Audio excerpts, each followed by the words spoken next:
All right, here we go. We have Darius McCrary in the house. My man. What's happening, soul brother? Everything good, man. Glad we finally made this happen. Been a long-time fan. Appreciate you, man. Thank you, brother. I love what you're doing. I love the movement, man. I love the beard. You know, I played Gerald Levert, man, and I had a cold beard going, man. You know, but you know, I had to take it off for all the other stuff. You know, they try to keep you in a lane. You know, if you don't switch it up. You know. Right. I'm not on camera, so I can just let mine just keep growing out. That's all, you get to keep. You know what I'm saying? You get to roll however you want to, man. That's right. That's right. Well, this is your first time here, so Yes. I want to get into the whole story. Yeah. So, you were born in Walnut, California? Yeah, well, no, actually, I wasn't born in Walnut, man. I resided in Walnut for a long time, man. Walnut, California. But I was actually born in Southern California, man. My family's from South Central. Yeah, so you know, and my family before that was from Louisiana and Ohio, the McCrarys. But my family's from South Central, man. So I have family ties, if you would, all through South Los Angeles and Florence and Normandy, where the riots started, all through the '60s and you know, all through you know, that area, man. So you know, I'm tied in. You know, Slauson, Crenshaw, with the late great Nipsey Hussle. You know, it was his area. Jackson Limousine, Mr. Jackson, who for years has fed the homeless. Every Thanksgiving, one of the biggest food drives in Los Angeles history. So I come from all of that. My uncle still to this day has a church called Power of Love on Normandy in Manchester, man. And he's done some amazing work. Bishop Turner, he's done some amazing work throughout the city of Los Angeles. My father, who was music director for West Angeles Church of God in Christ, Bishop Charles E. Blake, who was a very substantial influence in my life. You know, growing up. So all of that, man, through all of this. So I bleed purple and gold, you know, because I'm a Lakers fan, and I'm happy to see that the Lakers are back on track. You know, we've gone through a whole lot of changes. You know, my heart was broken when Shaq left, because, you know, Shaq is my man, $100 grand, you know, and, you know, Kobe held it down and did what he had to do. But, you know, man, it was always about the terrible two, because you always had James Worthy, you always had Magic Johnson, you know, you always had Shaq, you always had Kobe. Now you got LeBron, you got AD, you know, it takes two, baby. You know what I'm saying? So, you know, Snoop Dogg and all of that, you know, LBC, you know, Compton and LBC, Dr. Dre, NWA. It was a blessing to be growing up in that era and to see the movement, you know, and all the great things that the greater Los Angeles area produced. Great filmmakers like John Singleton, rest in peace. My little brother Donovan McCrary actually was in Boys in the Hood. He played Little Ricky, you know? Right. Yeah, man. So we grew up an entertainment family, if you would, man. I remember it was actually one time when my mom had us all three on set. My brother, Donnie, my sister, Sarah. She'd be working on something and I'd be on Family Matters, and my mom would be running back and forth, man. And, you know, prior to that was us watching my dad and mom perform, and my dad and his brothers and sisters, the McCrarys, perform. So, you know, I grew up, man, around a lot of great talent in a great space in L.A., man. I love L.A., but I am truly a Renaissance man and a man of the world and a man of the people, which is why I'm in New York City. Well, your dad, Howard McCrary, is actually a Grammy-nominated gospel and jazz musician. And he did arrangements for, like, Shaka Khan, Quincy Jones, Michael Jackson.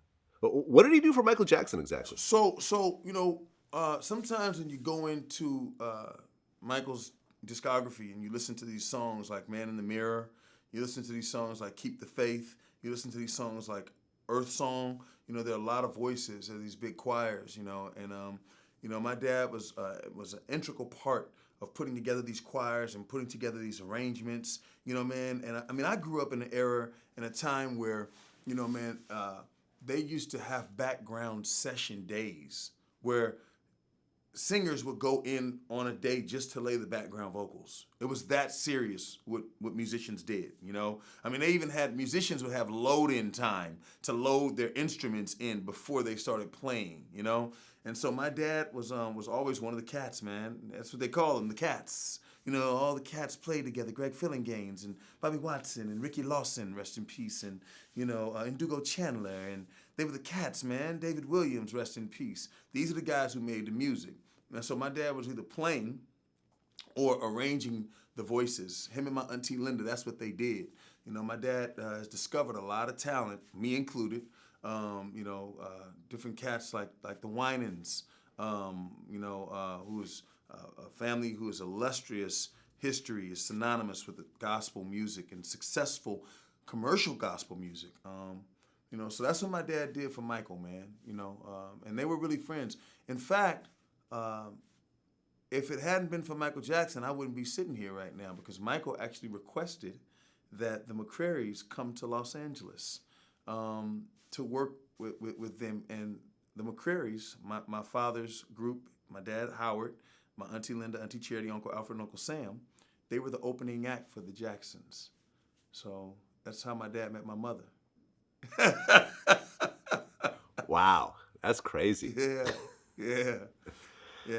That's crazy. Okay, so you're growing up in this family of entertainers, and then you started your Hollywood career at the age of 10, and your first film was Big Shots? Big Shots, man. That was it. That's where it all started. And it all started because my dad was, he was working on a production where he was doing the music with Marvin Winans, the legendary Marvin Winans. That's Unc. And Chip Fields, Kim Fields' mom, she would see me backstage because I would always go to work with my dad. And this is why, ladies, if you got a child, let the daddy be in a daddy. Send your child with his father. Give him that opportunity, because you never know what blessings you're blocking if you don't allow that to happen. And I'm so grateful I used to go to these sessions with my dad, these rehearsals with my dad. Now, in retrospect, I think my mama was kind of player hating, because, the ladies love my dad. So, she figured if I send him along, I stop some of this action that this man be getting, because he was a rock star. But, yeah, man, I was hanging out backstage, and Chip Fields, Kim Fields' mother, from The Facts of Life, from Living Single, she's just a living legend herself. I love you, Kim. Auntie Chip, who was Penny's mom on Good Times. That's what y'all probably will know her from. She's the one that burned Penny with the iron. But so much more. Car Wash. She was just one of those ladies. She noticed me, and there was a role for a movie called Big Shots. She took me for an audition. And the funny part of the story is she asked my mother if she could take me. And she asked my mother if my mother was interested in me doing this. And my mother said, yeah, I'm interested if you take him. He had a chance before and he blew it, so he ain't embarrassing me no more. That's how hardcore my mama was, man. She didn't play. She was like, if you want to deal with it, you take him. And Auntie Chip did, and I got the role out of 5,000 kids that read from L.A., Chicago, New York. They picked me, by the grace of God. Well, yeah, this was a pretty big film. It was a theatrical release, and it was executive produced by Ivan Reitman, who did Ghostbusters, Twins, Kindergarten Cop, Old School. This was like a major project, and you're actually on the poster. You're the co-star at 10 years old. How's that? Vlad, I'm still humbled by that experience, man. Like, seriously, I look back at that, man, and sometimes I'm just filled with joy and humility, man. Like, it almost makes me want to cry, because it's like, how does this happen? Like, how do you start off with your first production?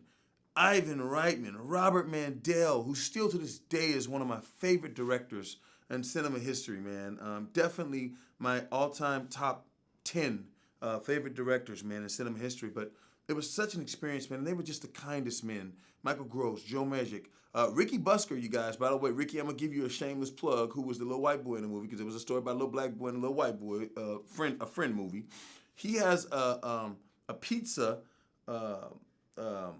restaurant. It's called Lucifer's Pizza. It's delicious pizza. It's in LA now. I don't know if you're thinking about expanding, but if you go in there and you go get some Lucifer's Pizza, go in there and ask for Obi. Everybody go in there and ask for Obi, because he played Obi and I played Scam. But yeah, the movie premiered at the Egyptian Theater, bro. My first premiere was the Egyptian Theater. So that's why today I look at certain things, and it's not that I'm like, can I cuss? Yeah, go ahead. Okay, cool. I'm gonna keep it real. I mean, I just wanted to ask. It ain't that I'm shitting on anything or I'm looking down on anything, but it's like when you start off at the Egyptian theater, man, and you've gone, that's just where you started. It's like you constantly want to challenge yourself to do better. So it's like there are levels to this, and it's just an honor, man, that I'm able to sit down and talk to people like yourself still, and to look back and say I gotta surpass what I did. you know. Well, you were doing a few guest spots on TV, and then you got a role in Mississippi Burning, Wow. which is, I mean, that's still a very important film today. Yo, I mean, still, once again, to this day. And look, some of them guest spots were amazing because I work with Sherman Hemsley, who's a legend, man. The Jeffersons, Ernest Thomas, what's happening? What's happening now? I go back that far. But yeah, Mississippi Burning, man, Alan Parker, another one of my favorite all-time directors in Mississippi, working on this film, which was a true story. Gene Hackman, Willem Dafoe.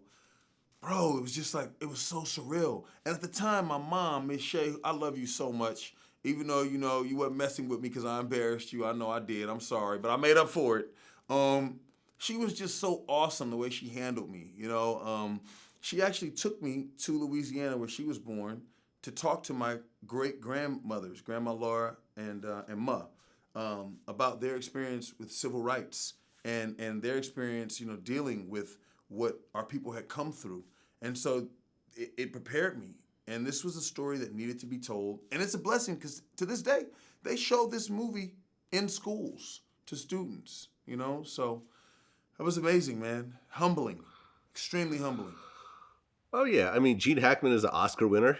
William Dafoe's been nominated for Oscars a bunch of times. And I just remember that one scene in Mississippi Burning where they ended up kidnapping, I think, the chief of police or something, and the black guy had him in the room. He was like, yeah, this black kid got kidnapped and put in a room kind of like this one, and it's like, dude, wasn't it great? I mean, just the way. Let me tell you some crazy history about that. And yes, that movie won Best Picture. It won Best Picture, man. 10 years old and the movie went in Best Picture.